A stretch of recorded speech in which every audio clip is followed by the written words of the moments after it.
Anna had always been a night owl, not by choice but by necessity. Her job at the diner kept her on her feet until the early hours of the morning. Every night she trudged home, her path lit by dim streetlights and the occasional flicker of a neon sign. The apartment hallway, though quiet, always felt off. The air was heavy, the silence unnerving. Every night as she approached her unit, she couldn't shake the feeling that someone or something was watching her.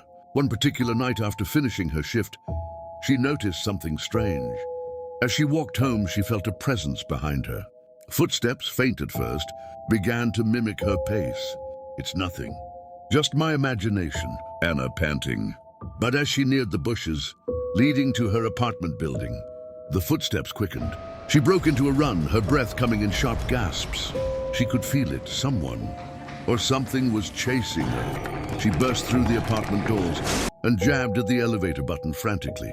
The elevator creaked open, but the light inside flickered erratically.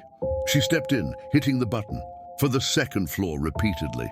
The doors struggled to close, and just as they did, she caught a glimpse of something horrifying. A tall, gaunt creature with hollow eyes and twisted limbs slinking past the bushes outside. She screamed, but the elevator door shut tight, trapping her in the flickering light. Anna stepped out onto the second floor, her hands trembling. The hallway was darker than usual, the lights flickering erratically. A strange chill ran down her spine. As she walked toward her apartment, she froze. At the far end of the hallway stood a woman in a white dress. Her hair hung loose, obscuring her face. Who are you?" Anna whispered. The woman didn't move, but the flickering lights cast her in an unsettling rhythm of shadow and illumination. Anna's feet moved forward, almost against her will, drawn toward the figure. The closer she got, the clearer the woman's features became, or rather, the lack of them. Where her face should have been, there was nothing but darkness, an empty void. The woman turned sharply toward Anna, and with a loud, bone-chilling wail, she vanished. The hallway went completely dark. Anna stumbled back, her heart pounding. She fumbled for her keys, unlocked her door, and slammed it shut behind her. She spent the rest of the night wide awake, her back pressed against the wall, clutching a kitchen knife. The next thing Anna knew, she was waking up in the bathtub with no water in it. She sat up with a start, her heart racing. Anna panicked. "How did I get here? What happened?"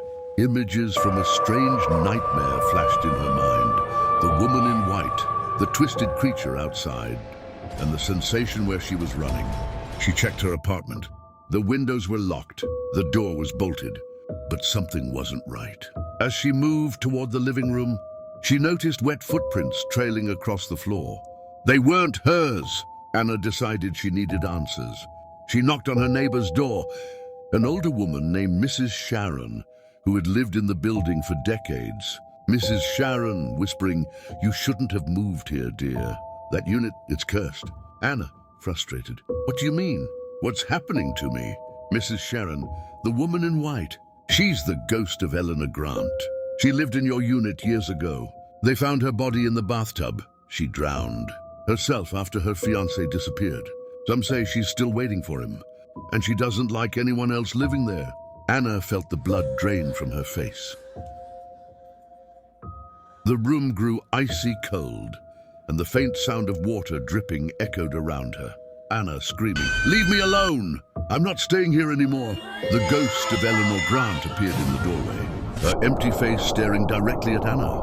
The air grew thick, suffocating, as Eleanor raised a hand toward her. Anna screamed, but suddenly the apparition stopped. A new figure emerged from the shadows. It was the twisted creature she'd seen outside.